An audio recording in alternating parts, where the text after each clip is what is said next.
This is AVSuperfriends Off the Rails, an almost regularly scheduled open discussion on audio and video in higher education. We'll sound off about our most brilliant ideas, our dumbest mistakes, and everything in between. And because this conversation will almost certainly go off the rails at some point, we'll end up covering just about everything else. And now, the AV Super Friends. For May 12th, 2023, it's the AV Super Friends Off the Rails. Welcome back, everybody. Time for another Friday afternoon podcast adventure with the AV Super Friends. My name is Chris Decter. I'm joined today by Jamie, Marc, Larry, and Justin. And on today's show, we're going to discuss the truth about trends, and we're going to give you a preview of our upcoming takeover of AV and the AM. That's right. But first, it's the AV News. Oh, and is this one AV focused or not? Oh, my goodness. So exciting. This is a good one. Larry found this story the other day. This is fantastic. Right up my alley. Straight up your alley, Chris. Link is in the show notes for you guys. But the headline is, and this comes from Inside Higher Ed, headline is Arizona State's big bet on virtual reality labs. It's not going to work.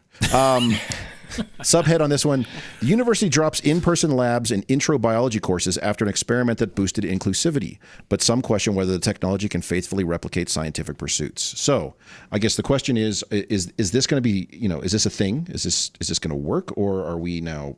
Well, it's clearly a thing. It's a thing. Yeah. It's a thing, man. Is it going to work in their specific instant? Maybe. But... Goggles on, please. I was waiting for it. Yep. Man, you want to talk about dumping some money on some content? Well, yeah, why not? I mean, but it's not really scalable. So I'll just let me say this at the beginning. Suffice to say, I think everyone knows my feeling on this. This is horse shit. It'll never work. But I'll let you guys take it and I'll step out. So you don't even want to be a part of it. You're like, no, I don't know if I can be here. No, I have nothing. Everyone knows my stance on this. So from an academic side, like it is an interesting concept. Like it follows very similar to another case I had to do a paper on my first semester. There was another biology class that back in 2006 that did an online video game called River City, and they measured the students' performance. USA? And it was no, it's not that video game. It's a different one. It's about River City Ransom, Nintendo. That's the one I actually played. It was about all the students were in the simulation as doctors or biologists trying to figure out what was causing everyone in the town to get sick. But what was interesting was the students' belief in their abilities had such a dramatic impact on their performance in the class that putting them in a scenario where they were playing the role of a doctor or the role of someone allowed students who had historically been poor performers to achieve much greater results than they had previously. So if that's what this is after, because they said it helped students retain, continue in the biology program before the program was losing a tremendous amount of students in that introductory. If that's what it's used for, then I can see the value in it, as long as it's then used as a scaffolding to get on to more rigorous courses. Can I tell my story? No, sure. Why not? Story. Tell it. So back long ago, when I was in college, we also played a game, and it was economics, and it was in the business college. And what we did is we used an Excel sheet, and we did similar things, and we engaged in groups, and we did this stock market type shoe type situation. Mm-hmm. And once we got all in groups for the semester, it was a huge competition. I was, a C/D student in economics, and I got an A in that. Was it just because you I learned some didn't formulas? See anything in 3D, and nor did I put goggles on. Or did you have like an uncanny ability I to worked pick in an stocks? Excel sheet. But that's a curriculum that works within that medium. Like, it's hard to do Excel sheets for a biology lab. I'm just saying that there's... I do not want Excel sheets we in need VR. to separate like that group activity part of this with the 3D VR part of this, because one may not be able to decipher what was the learning, mechanism that increased student engagement. Which there's a lot of variables to digest with that. So. Yeah, Justin, you're right. That's just problem-based learning, which is, and there's too many variables for them to identify which of these is successful.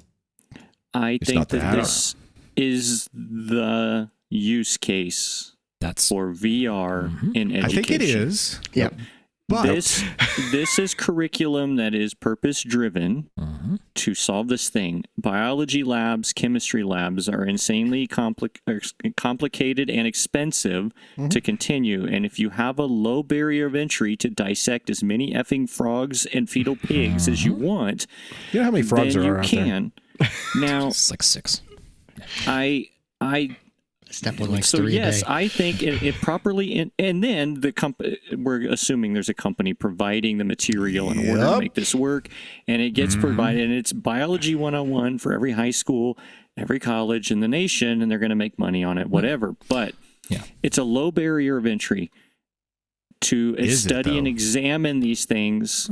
I think it is, and I think that this is the use. I think that this is equal to let's say I know Chris goes back to the modern version of Carmen Sandiego. We'll keep going with these old video games, right? Where in the world? Let's go to Egypt with our goggles. It's the first place people go with this crap. But I do think that it's just like how the industry's using it when they look at and they put on their VR goggles and they're turning the engines back and forth and they're looking at how some of these 3D scans and renderings are doing. When done properly, I do believe that this is the perfect use case for VR in education. I don't think it's everybody sits in a classroom. But you use the phrase "when done properly," and also what you're describing is customized content for these very specific. Absolutely. At the core, and I don't disagree with that. But what we see is this school will do this in their biology, and thus other schools go, "We'll do the same thing," and they'll try to do it on their own, or they'll just half-ass it. Remove all of the hype out of this whole thing. IT will always seek a path to reduce costs in like simulation, right? And just the economics of this. If you're doing pieces that are replicatable over and over and over again, IT will sneak into that and try to save you money somehow. Now, I'm not saying it doesn't cost money, but over the long run, if we can get the models, pay for the models one time, if we're not having to bring in whatever the thing is and have 1,700 jet engines in this room for every student, that modeling is worth the investment because you can do it over and over. And that is the promise of IT, to reduce costs of simulation and create access. And these entry-level courses are the same, right? Bio 101, Chem 101 is the same for everything. If it's Chem 402, okay, maybe we need to really have hands-on things, but I'm okay with this. Right. And to go back to that, Jamie, like one of the concerns that they raised about this is with that content, you're only able to really discover what the content is already prepared to present. And so it kind of takes a scientific theory where you're looking for the unexpected. You're trying to explain what you can't explain, and it throws that out because now you're only learning what has already been learned. I think that's where the concern is with the upper level programs. Yeah. To me, though, this is a little bit different. So the reason why I said it's not scalable, meaning this is a fictitious world and you're following this species and trying to figure out like how to save it or something like that. This is just one facet. Like this is just one like a little example. I think, so yeah, you're right. If this was biology and other universities, they could Walmartify it, if you will, and the masses have it. Mm-hmm. But is that content always going to be relevant? And that's my problem with this is we buy new textbooks all the time. Once somebody spends X amount of thousands and thousands or maybe millions of dollars on a set content, how often do you think that content's going to change? Never. So I wonder what happens how about this, Justin? What happens when the license runs out for that company? Yeah, that too. Do you all ever interact with instructors who teach like those gateway classes that the intent is to expose the students to the reality of this major, and they know walking into it that half of them may not make it through the class. Right? Doesn't it seem like this type of experience lends itself well to that? So you're not wasting real resources on materials that half the class is going to get no further value out of. Like come in, expose them to the thing. This is what it's going to be like. For those that are not going to continue through here, we're glad we didn't make an investment into doing real hard. Well, and that's a good point. If this is a biology, I think did they say 101? It's the entry level. It's the entry level, but you could almost say it's like the biology 99 or something, where like we're just going to show you this is what the field is like. So you're going to take it as a 3-credit survey course or whatever. That's the perfect opportunity for something like this. I don't disagree with that. I just you heard it. Chris said he's all about goggles. That's what I. That's right. I am goggles and education. You heard me say it. I am all Goggletown now. You are bringing goggles to Infocom. And in fact, when they have the 400-seat lecture hall, Infocom from my office on. with goggles. Yeah. I'm not sure about 400, but at least 500.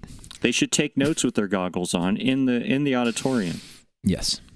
That's ridiculous. Typical note programming in VR sounds fabulous. Yeah, and it'll probably be Microsoft Notes, so it'll tank itself. But you'll have to do your credential. But you'll have to take your glasses off to get your watch to do the SSO, and then put your goggles back on to be able to log into the actual thing. Be like strapping a taser to your head. And another thing about this, like somebody like Arizona State can afford to fail at something like this. Somebody like our university may not be able to. And so this is sort of the start of a have and have nots. If this is the way things are going and this is success, well, we're not going to buy into this for a long time. I mean, it is an arms race. It is a technology and experience arms race. So why not? I see it as it will be successful at a place like Arizona State, and then it will be immediately available to every high school senior in the country. Right. For $99, $200, you can take biology. I thought you meant the bootleg version they'll just upload. No, it'll be the same version. Whatever company's doing through Arizona State is what you're saying. And they'll be able to take. No, he's saying the company who creates the content will turn around and resell it. Resell it to the high schools. Okay, why not? Maybe it is Arizona State. Maybe it is somebody else. These high school college credit courses where they're trying to get them through college algebra and college English and college biology. Great. We don't have that teacher in Central Missouri. We don't. There isn't one. Mm-hmm. You don't have a biology teacher? Strap these goggles on and we'll take you to one who's in Spain. There's a lot of these rural schools that just don't. You can't get him. Like the football coach. Hey, can you teach stuff about frogs? And like bring him in. Yeah. Can I?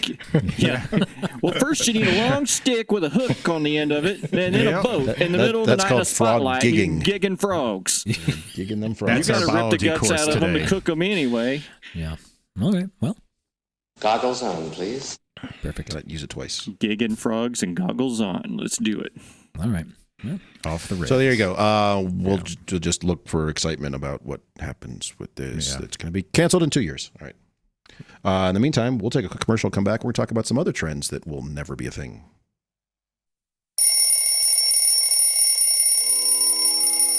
Set your alarms, everyone. The AVSuperfriends are taking over AV in the AM on the Twitters. That's right, on May 21st, in just a few days, on May 21st, your precious AV in the AM will be forever ruined by the AVSuperfriends. Here's how it works. I want to ask you a bunch of questions, and I want to have them answered immediately. Got that? Then go answer everyone else's questions. Then go comment on their answers. Then go comment on their comments about their answers to your question. Honestly, I'm not 100% sure how this works.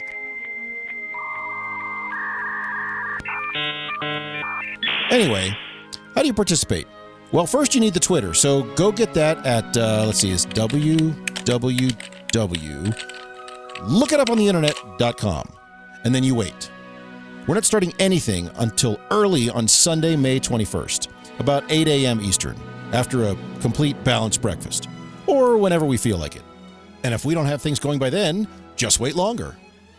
Search for the hashtag AV and the AM to participate. We'll see you soon. So for our first topic today, we're going to stick kind of with this overall discussion on future-looking technologies from the early 1980s. So we're kind of calling this Truth About Trends. That is to say, what things are just marketing and will never be a real thing outside of limited. The DeLorean. That's real. John DeLorean's wonderful, wonderful device. He and Lee Iacocca smuggled so much cocaine in that. So what things are just marketing and which things are actually real? What things, they may not be real today in the sense I've got, 300 rooms full of them, but they may be something in the future. Well, some of this marketing BS is real. It's just not good. All right, well, I think that's fair to say. So it's a thing that people invest in. It's actually real. It's just not. And I'm not saying that something that's just Yeah. marketing by that is something that doesn't actually exist. I'm just saying, is it a thing that is it something we are actually going to use wide scale in AV systems moving forward? Who wants to start? I mean, I'm happy to lead off. But, pick somebody and just go. all right, I'm going to start then because I'm talking. No, I don't do that. Okay, Marc, go. No, shit, I wasn't ready. So the ones I went, you hear a lot about this, right? There's so much Zoom and all this stuff. And how many times have you seen the ad, make your Zoom and your events more broadcast capable or broadcast ready and all that, right? It's not, I don't think it's real. I don't think Zoom and Teams and that are broadcast. I don't look at it that way. Now, if they were saying make them more professional looking and more polished, I think I would believe that, or make them seem more professional, but don't confuse Zoom and broadcast and Teams and broadcast and a bunch of web cameras as broadcast, because I don't really think that it is. Now, we're going to split some hairs. There's broadcast and broadcasting. Yes, you can broadcast out of a thing, out of your thing, and yet technically by the definition of broadcasting is, but don't assume that because you're broadcasting to YouTube that you are broadcast ready, like over the air, no shit broadcasting, or well, I guess my question is, like for point of clarification, where is that line? Because I mean, if I take a full TV studio and I neck that down to a USB encoder and fire it off through Zoom, is that, I mean, it's a live stream of a broadcast environment. Is that the same thing or not? Define your front end is broadcast ready, but your back end is not. Because I'm throwing away all of that high quality lighting and sound and cameras, and it's going out as a 360p stream at very low bit rate. I think broadcast is shot, in particular news. Broadcast news has absolutely shot themselves in the foot by utilizing these systems, even the quote Sunday morning shows now don't even put they're letting the guests have their own living room Zoom to join these, and they're allowing the degradation of content on their AirPods. A lot of it's not even Zoom, it's WebEx. Quote, Into same thing, doesn't matter. Broadcast. And then I think the mix up is on the flip side too, where these platforms, we'll call them that, these platforms are giving you broadcast experience because they gave you the ability to have program and preview, multi-view selections, and maybe pipe in and mix the audio, where in the past it was, no, you get what we give you. Whoever's talking gets to be the big picture, and if they're sharing, they're the biggest picture. And now we're going to give you a broadcast experience, except it's trash too. So isn't Zoom marketing that as their event platform? Yes, they are. Event, not broadcast but that's, necessarily. to me, I don't recognize that as this is going on TV as broadcast. Yeah. Right. Yeah. Well, but is that the definition of where it ends up?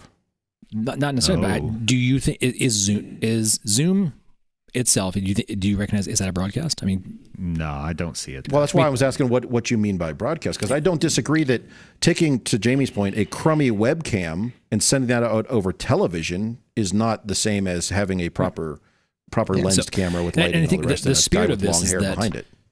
There is a qualitative piece of this, right? When we broadcast should have a higher level capture and delivery through the whole stack, right? Through the whole chain, end to end. And I'm not saying you have to go out and spend a whole lot of money to have broadcast. That's not what I'm saying either. I don't think UVC quality is broadcast quality. What would you say to the esports events that broadcast? I'm using air quotes for those who can't see, over Twitch. Good job. Because I've watched some of those on Twitch because of our program here on campus, and I come from a broadcasting background. I worked in the news for a little bit and all that.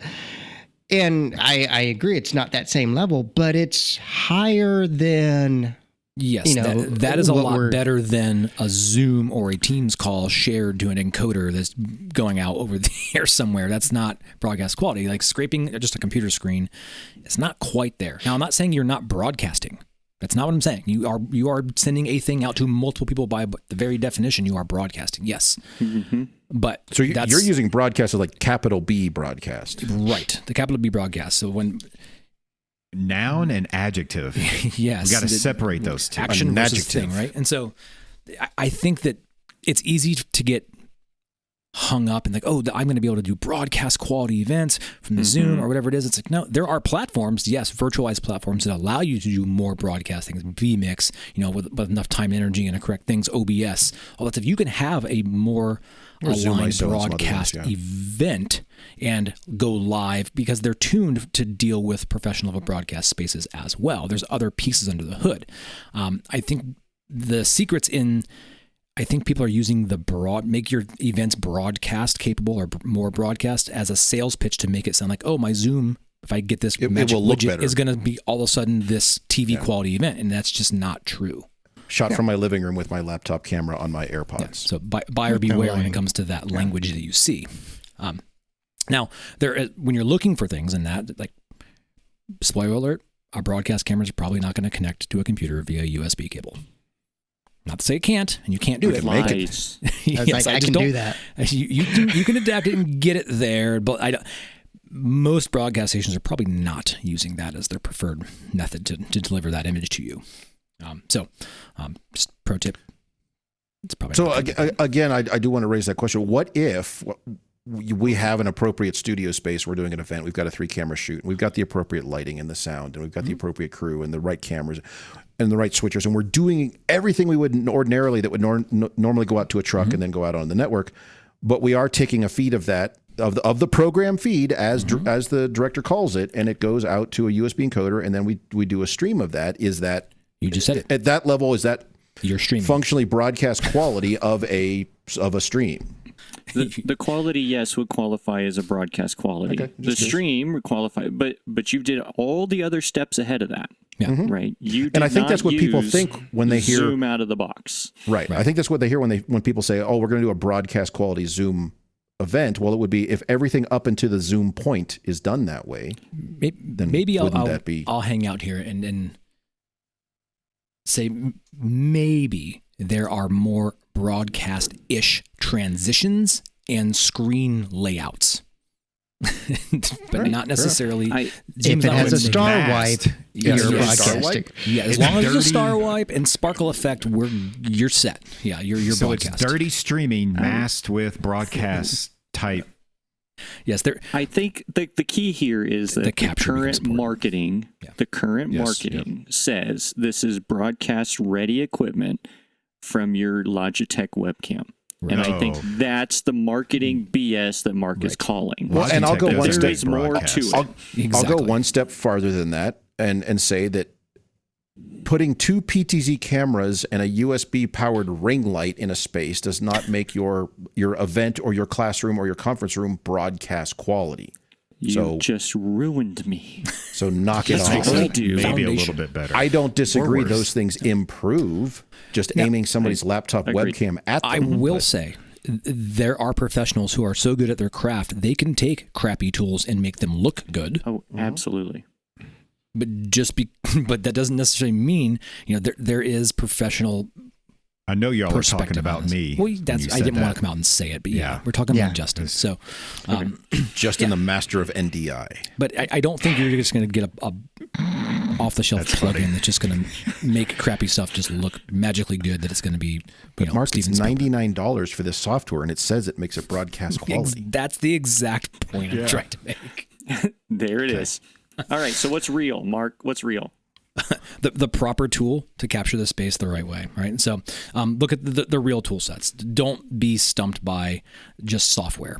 I don't think there's a magic software out there that's going to give you broadcast But stuff. vMix does. Gives you capabilities, but it's still heavily reliant upon the front end. You're going to have a professional level tool that's going to do it right. You're going to be able to have control over your lighting. You're going to have all the settings and pieces you need for an actual broadcast environment, or your cameras, your microphone systems, all that. You're going to have a full-fledged toolkit with those. They're not just going to be on-off. Like in volume, like there's going to be more. What if I buy a TriCaster and just stuff it into the signal chain? Well, you bought a broadcast quality system. Did I? And turned it into garbage.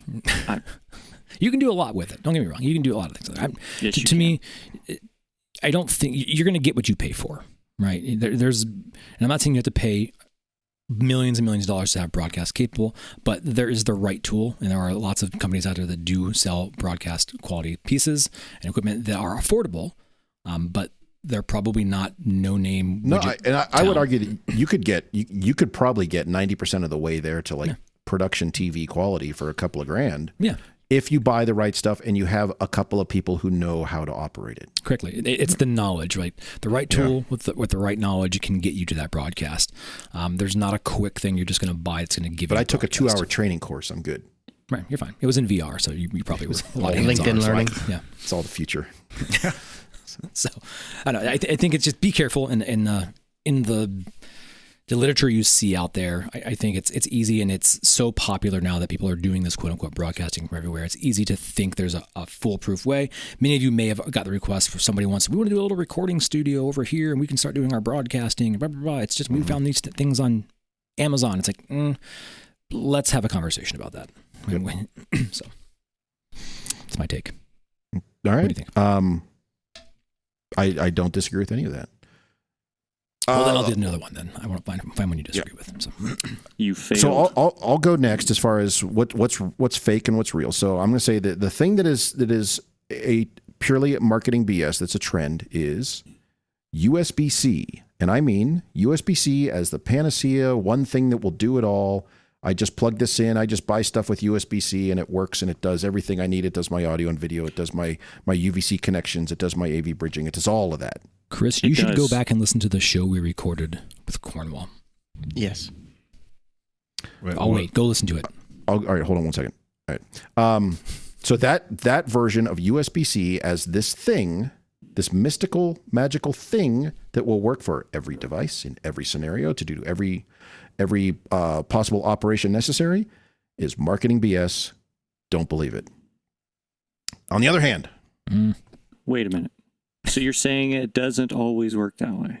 Correct. Has it ever worked that way? So have you guys gotten these? Well, it works that way enough to make people think that it will do that. But have you guys started to get the recent requests to say, and can we do USB-C in here?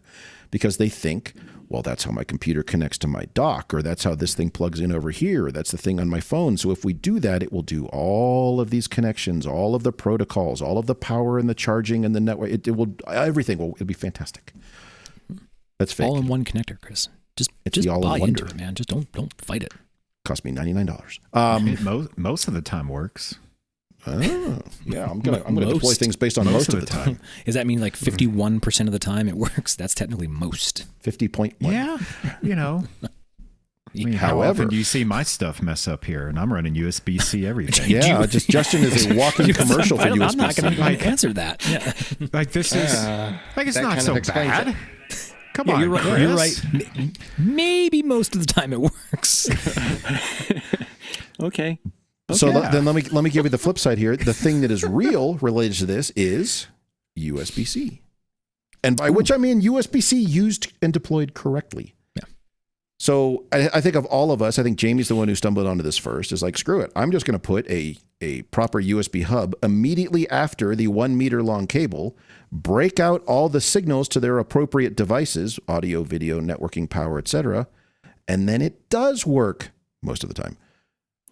52%. Yeah, I'm copying that, by the way. I have discovered that most of the times percentage went from 51% to somewhere in the vicinity of 76%. Ah, see? There are too many devices that don't actually take advantage of all of that. And I have had more Dell or HP or Mac laptops be plugged in, and they go, well, I only got 4 of the 5 things you promised me. But I'm not designed to have all those other things. Hey, that's a win. So, Mark, you hit the nail on the head. Right, exactly. I'm not designing around a single connector that will do all of these guaranteed things because I don't trust it. And the problem is by very definition, this device or this connector is designed to connect to other people's devices over which we have no control. And while they may have a shared USB connector, because the USB-C spec is USB Type-C for those of you yelling at your car stereos, is only the connector. It has nothing to do with the protocols behind it. It's even worse than HD-based-T was in that sense. But I have had people ask about, they want USB-C as their only connection at the lectern, in the computer lab, all this stuff. The problem is then they say, hey, we're having trouble because my laptop shows up on all 3 monitors and I get network and I get charging, but this other laptop doesn't.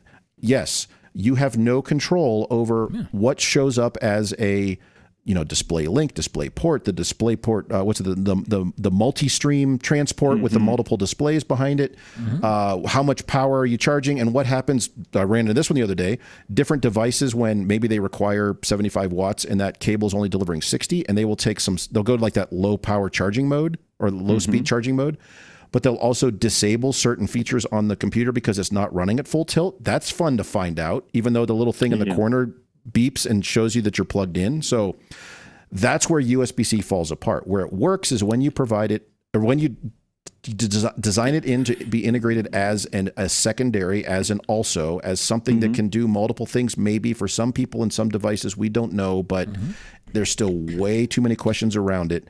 So USB-C is both as far as the trend, is both marketing BS and a real thing. Yes. It's just a hose. It doesn't care what you want to put through it.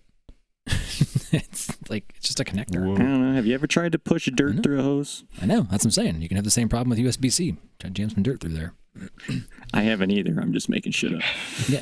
But I think that's what makes it so tricky, though, right? It's like it's The all potential dependent upon what upstream thing has capable, and that's the thing over which you have no control. Right. And the potential and the 76% success rate is why I decided that it is a real thing to put in and utilize as a secondary input device, not the primary.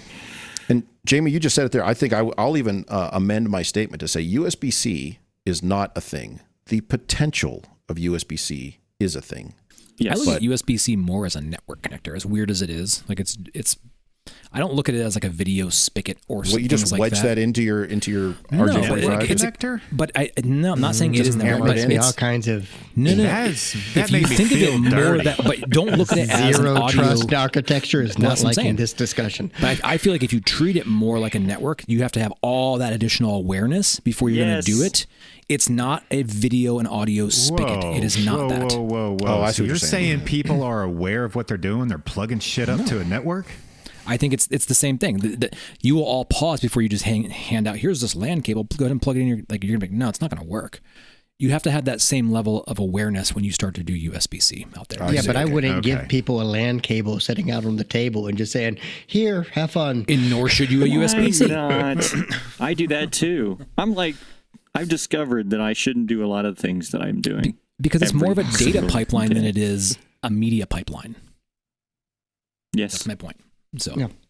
Well, and that's the challenge. USB-C, much like, and again, we keep using that the colloquial vernacular of USB-C to mean the underlying transport, but we use it the same way we do HD-based-T. It can do all of these things most of the time, probably, but maybe, yeah, except on Sundays. So there you go. That's my the thing that is not a thing and also a thing. Maybe it's a thing down the road. Who's next? I'll go next. Go next, Justin. So this is not necessarily real or fake, but it's fake. I believe it is marketing BS. So if you listen to Google, prior real or fake things, real or fake things, this is not necessarily focus on the real or marketing. fake. Yes, yeah. This is marketing BS, but we've had lively discussions about this, and I do believe we're all on the same page here. But the easy button for configuring network switches for AV over IP, that's marketing bullshit. Now, is it real? Yes. Does it work? Yes. Is it a time saver?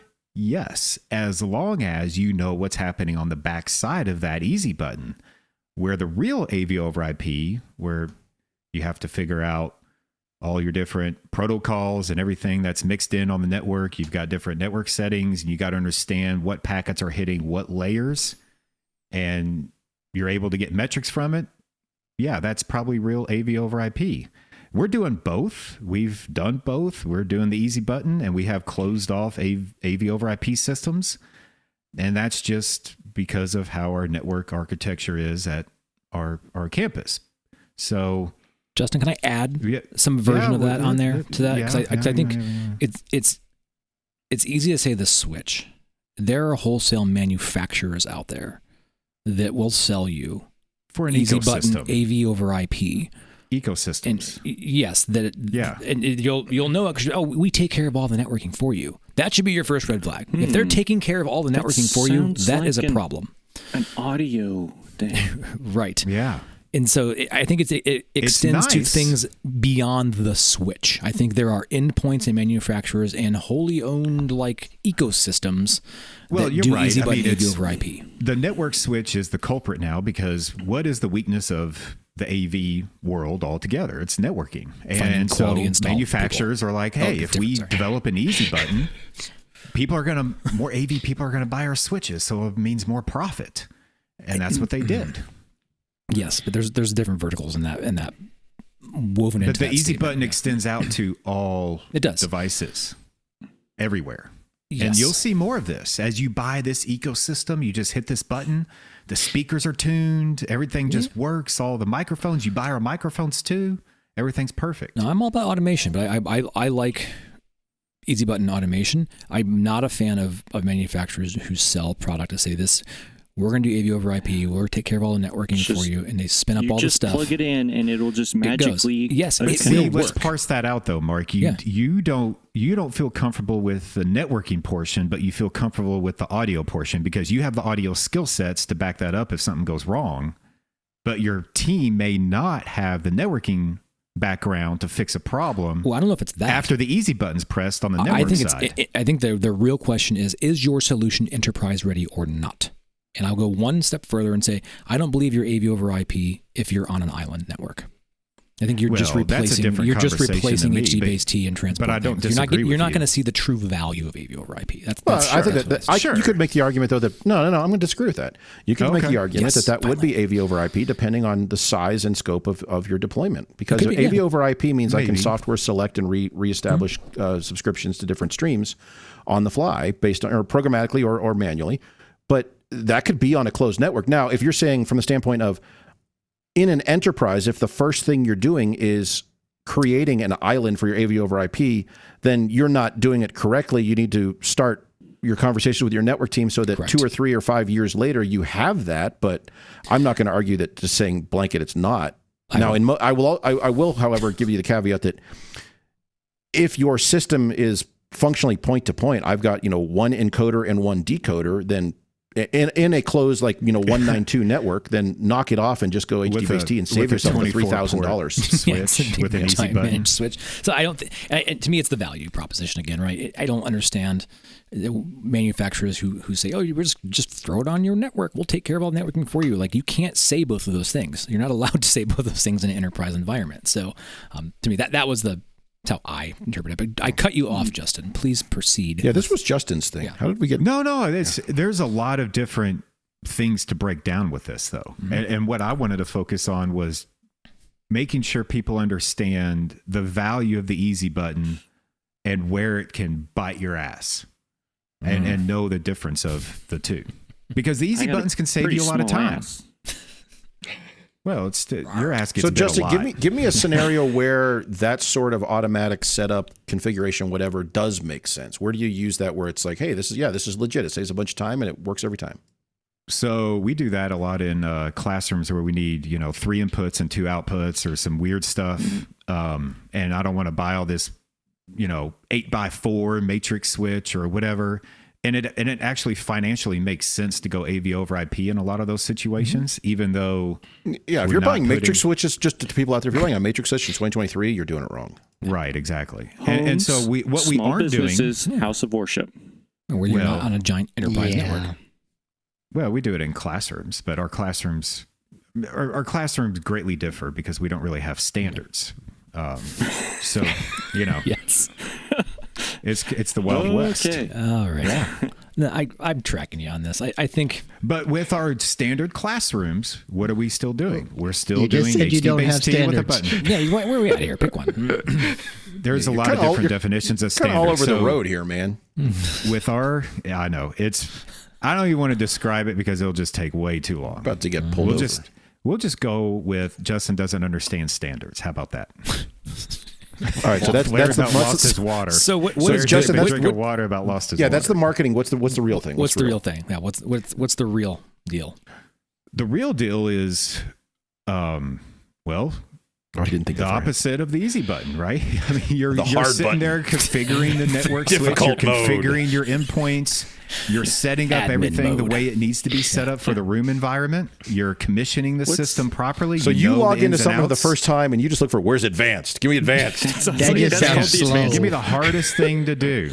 No, it's not just that. It's multifaceted. I'm change the iframe on this. Let's see what happens. Yeah, let's see what happens when I invert. What doing does it all in invert button do? IPv6. Screw y'all. Figure that shit Real out. intentional.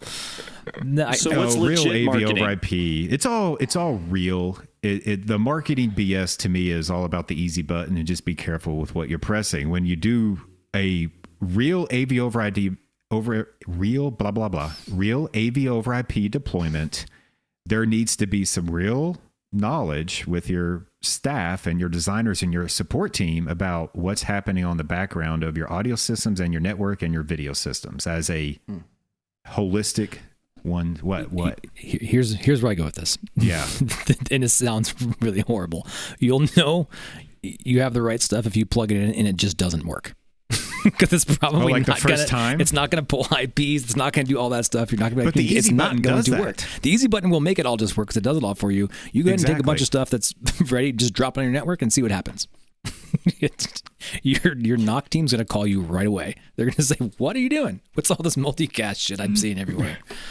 They'll only see it for 2.5 seconds. Yeah. Oh yeah. Yeah. That's why I keep a couple of dumb switches around. I plug that in the network and the guys call me. So it's faster than So that's submitting a real AV over IP if you get a call from your network engineer. No. Right. What I'm saying, it's faster than submitting a ticket for assistance. I just plug in a dumb switch. You'll see like real protocol, like on the language. You'll see standards. You'll see all that piece of it. It'll be written for an IT professional. It's not going to just be like we take care of it all for you. Like look for the real protocols, the real language, right? So it's in there in the manual. It should be on the box. Is it? I don't know. Should have a MAC address. Let's start with a MAC address on the box. Does it have a MAC address or multiple MAC addresses on the box? All right. Okay, what else we got? That's some loose definitions for. There's a real MAC AV address on the over box, IP. Mark. I think we're good. See, there you go. And I use those, and I press the easy button, and it's and I've got every Apple device I buy has a MAC address on it. It's something Cupertino, California. No, sorry, dead jokes. Real AV over IP. Who's next? Jamie's next with his terrible jokes. Yeah. That's what you get. So, marketing fad. Current marketing that we're seeing, the immersive educational / conferencing experience. I think we've seen this with the hype of using direct view LEDs a la Disney. And then let's bring this into a classroom, or the Barca WeConnect thing, where it's just a single instructor speaking to these giant displays of heads, the advanced green screens, not the everyday Zoom background bullshit, like the real studio grade. Like Wizard of Oz? It essentially is that experience where the instructor is by themselves like an actor in an immersive environment. And we're seeing it. I mean, we've seen maybe a school in the Los Angeles area who has white paper after white paper after article, who might be, that maroon and yellow color. UCLA? Close to there. It's just down the road, right. I think. But we see that, and I think it's cool, and I think there's spaces for this, but I think it is a fad, and it is, I've already I started down the path of actually designing and installing and getting ready to commission this, and the school came back and said, I don't think we're really ever going to use that, so can you just make it into a regular studio, please? Okay. And, because all of these things are the one button. So you're saying specifically like the real high-end, high-level, like live content production spaces, but in a conference room? Yes, or a classroom. Yes. Well, yeah, in one of our spaces, because yes. if you're building a dedicated studio, it would make sense. But if you're trying to wedge that stuff into a classroom, it's just silly. Yeah, your take that this is never going to be like a standard style deployment. No, get a lot but of these spaces. We keep seeing this being promoted. I would even throw in some of the new BS from like the front row thing from Microsoft, where you're sitting 6 feet away and they made all the people bigger on the bottom so you could see them and be immersed in your meeting. Isn't that just the Cisco telepresence from 20 plus years ago? I think. What happened to that? That's a fad that kind of. It'll be back. You're saying we don't all have telepresence rooms in every building on campus? It's the future, man. Oh, we will. It's coming. It's coming back. It'll be a new service contract for you somewhere. Yeah. But I think it's a current fad. I think it's cool. I think there's uses, but it's a fad. It's going to go away. Do you think any disagreements? I don't. I'm not sure I have a lot to ask. Shut up, Mark. Anybody else? Sorry. Damn it. I think the big challenge with any of that stuff right now is to do it well and do it right. It costs way more than people want to pay. Yes. And to do it well and right without scalable. Extra people to manage the technology. Good point. Yes. Yeah. Bingo. Yeah. And that's where I'm headed with this. It's super labor intensive. Full-time employee just sitting there waiting for somebody to show up to help them out. All right, Mark, I feel bad. What were you going to say? No, I hadn't many asks for it. Like I don't know if anybody's really said we want to do this floating head wall of people behind me so I can talk and just I don't know if I have that same ask anymore. I've gotten it from. Has anybody been asked? Business school. You did? Because it would be from the business school if they're going to do it. Yep. Yeah, it's business I school. did business school like Harvard that. came out with all of theirs. Somebody else is using. Do you have the any idea barcode how many thing. people, how many IATSE members run that Harvard thing every freaking time they fire it up? There's like a team of like 8 people every time. But they don't Justin's ever. over there doing it. They don't see that part, right? They don't show They that. don't advertise that part either. Correct. Yeah. So that's. But I've seen some more of that kind of stuff come up of production of classrooms of the future bull crap, and it's a fad. It's going away. Anyway, All right, what's things that real I think real marketing. I'm starting to see more of this, but direct transport of AV, so AV over IP, on the WAN, not using these intermediary codecs. That you are taking your camera, using SRT, using NDI, native. using even we'll go with audio, the Dante connector thing. But to take your AV and have low latency, real time, direct transport, we're seeing the pipes build up that you can now push that both ways across a network, a wide area network. And I think you're seeing marketing around it, and it's still at this high level of you can do it. But I think it's really going to happen. And I think we're going to start getting rid of these Zoom contracts and these team contracts, and we're just going to pipe your camera right into where you need it to be. I think hit connect. Just hit that easy button. Yeah, the easy button. I think the unfortunate part, Jamie, of that reality is the Trojan horse that's going to bring that to us is going to be the Teams rooms and the Zoom's rooms of that. I think they're going to be the ones that enable that capability through just protocol adoption, and that's I'm guilty for looking at the Teams room because I think it is very powerful in concept. Because I think, oh, guys, we're losing Mark. I know I'm going to the dark side. Unfortunately, the business folk within our campus, they want that experience, and it's hard to give them that another way. They think they want that. They think they want it. I would believe you if I didn't think that those companies were going to completely butcher and bastardize these protocols we're talking. These AES, these big protocols, we're already seeing happen in let's go back to broadcast. Major League Baseball, Major League Soccer, all of them use this now. And I think it's only a matter of time before we are too. I don't want to agree with you. Yes, I agree with you, but they're going to screw it up so bad. I'm not saying I don't believe with.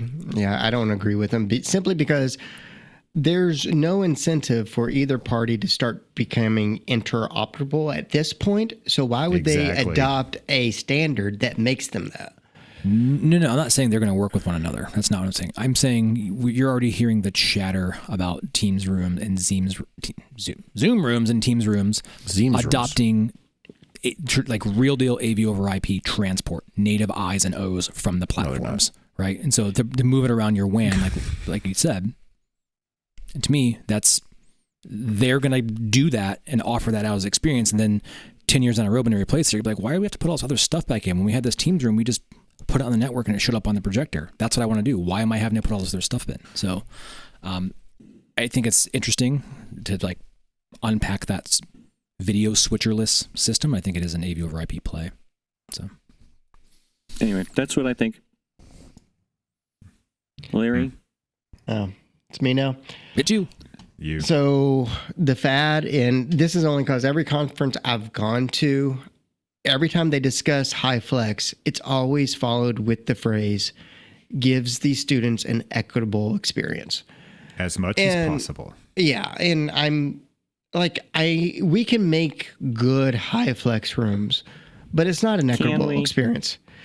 I'm assuming in this fictitious world we can. Harvard can. It only takes 257 people to run it. But even so, if you had 30 students in the room who can converse when they don't understand each other, they can lean over to their neighbor, they can see the interactions with the other students, they're experiencing things differently, and it's not the same. And as long as we all understand that and we quit using this phrase equitable experience, and like it's just, it doesn't correctly illustrate the struggles that the instructor is going to have reaching all the students the same way. So that's just we're painting it a little with happy little trees and everything else all the way around it. And it's just not like it is a system to instruct, but it's not an equitable experience for all the students. So that's my one that I think the trend will eventually, it'll either die or it'll start to get renamed or understood better. Or everybody wears goggles. Or everybody, even the ones in the room wear goggles, for then it's an equitable experience. Yeah, exactly. Like if everyone's experience sucks, it's okay. That's the Harrison Bergeron model of education. Worse for all. Is there any difference in between access and equitability?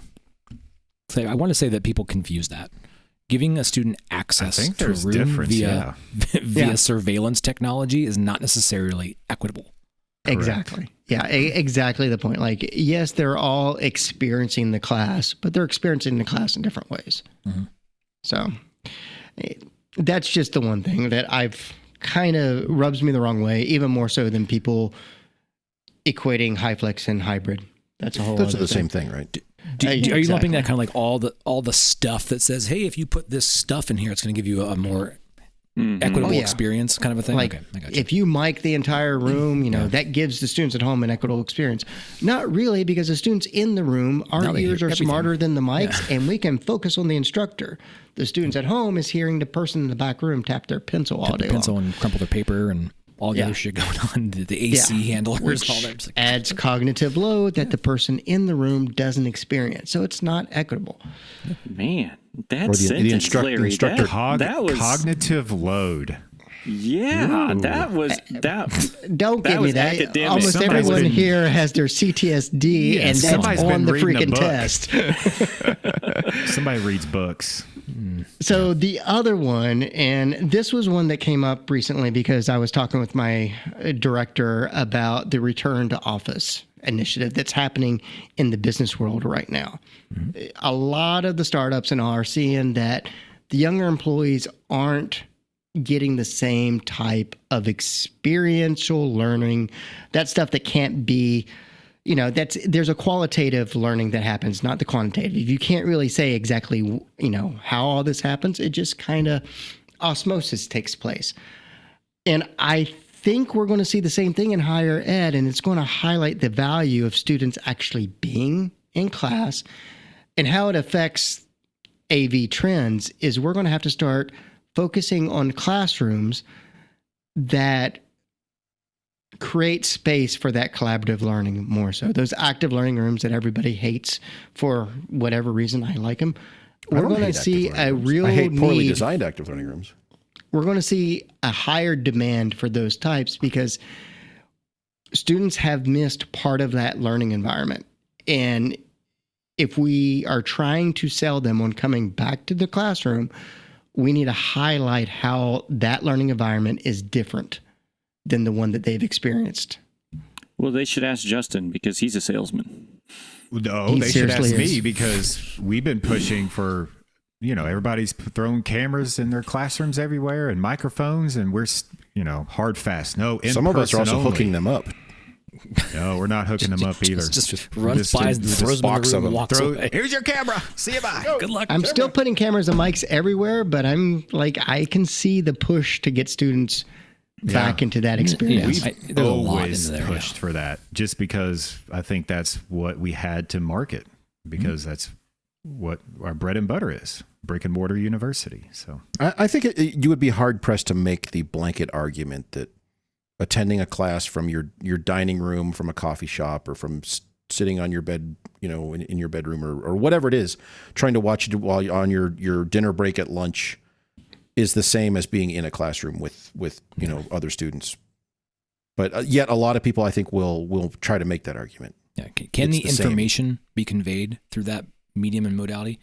Sure, but I don't think that speaks to the quality of the experience. Well, and that the I'm trying to think how to phrase this.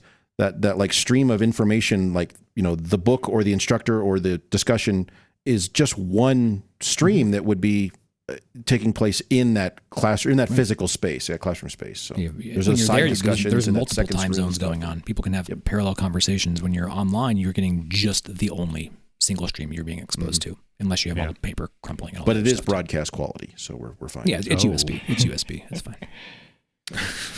So okay. All right. Well, there you go. There's a whole bunch of things that are marketing BS and some things that are actual things. So I got a question. Why did the 360 camera not show up on our list? Did we just bash it so hard that we just kind of leave it alone for a while? It's clearly a real thing, Justin. That's real. But you're not putting those in every room? Easy button. I have gotten 3 separate requests for those. Like, it's too late. That time is. Yeah, we missed that. Nothing we're going to say is going to keep that from being reality. Do you want me to ship you a few, Larry? Yeah, actually, if they're a cheaper price, then I can get them. All right. So, well, there you go. We'll take a quick break. Come back. We're going to talk about AV and the AM. Psst. Hey, come here a minute. You want to hang out with the AV Super Friends more often? Like every day? At odd hours? Well, we're not going to do that. That's weird. Why would you want to do that? However, we are hosting our own Discord server, and we're inviting you to join. And to keep things exclusive to AVSF supporters and listeners, we're going to make you jump through a single hoop to get there. Here's how. You have to request an invite. That's it. Okay, how do you do that? Well, you can submit a message via the contact form on our website, AVSuperfriends.com. Or you can email us, mailbag@AVSuperfriends.com. Or you can DM us on Twitter, @AVSuperfriends. Or you can send us a message on LinkedIn. Yes, it's AVSuperfriends. Or you can shout really, really loud. That might not work. But keep trying anyway. You're going to get locked up if you do that. Or you can drive past AVSF World Headquarters in lovely, scenic Centralia, Pennsylvania, and throw a rock through our window. Just write your name on it. Also keep shouting. Or send a self-addressed stamped envelope to AVSF Discord, P.O. Box 169, Egmouth, Minnesota Nuts, 0042. I'm not sure about that last one. It sounds fake. So there you go. We want you to join our Discord server. It's our little corner of the internet to share ideas, ask questions, brainstorm, complain about industry trends, or name and shame people, products, and organizations. And as an added bonus, if you act today, you'll receive one of Justin's dogs. He's got like 7 of them. Also, you'll get access to live broadcasts of our audio-only recording sessions. Seriously, you'll get to listen to us before the show is published as a polished and edited MP3. So what are you waiting for? Join us now.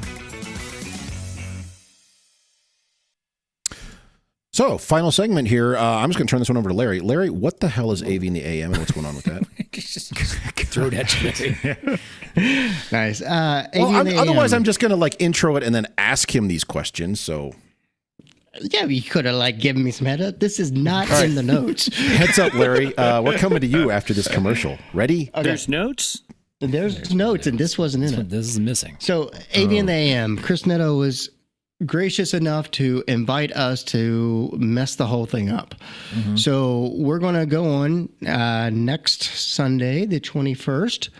We're going to kind of ask May 21st, just in case somebody's listening to this next year. True. May 21st. Just go there. Those of you listening in August 23.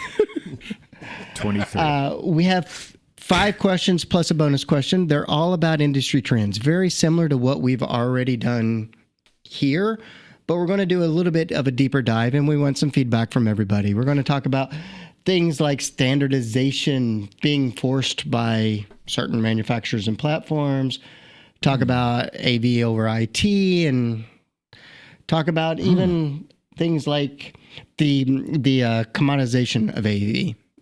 Things that we see happening within the industry and what we're looking for at Infocom about those things. Right. So you're making me wake up at 5 to start doing this? Is that what this I starts heard? at 4 in the you morning. have to wake up at 3. Yeah, I got to be on the lines at 5. Dude, just stay up on it.